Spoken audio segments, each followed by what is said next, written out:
እመቤታችን ቤዛ አይደላችም። ቤዛ ልጇ ነው። አትደንግጡ። ቤዛ ልጇ ነው።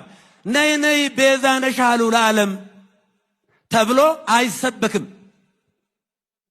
ቤዛ ተቀዳሚ ተከታይ የሌለው አንድ የእግዚአብሔር ልጅ ብቻ ነው።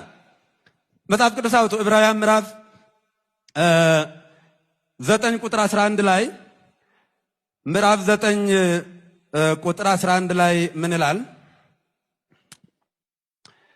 ነገር ግን ክርስቶስ መጣ ዘንድ ላለው መልካም ነገር ሊቀ ካህናት ሆኖ በምትበልጠውና በምትሻለው በእጆችም ባልተሰራች ማለት ለዚህ ፍጥረት ባልሆነች ድንኳን ፈጽሞ ወደ ቅድስ በገዛ የዘላለም ቤዛነትን አግኝቶ በገዛ ደሙ ገባ እንጂ በፍየሎችና በኮርማዎች አይደለም።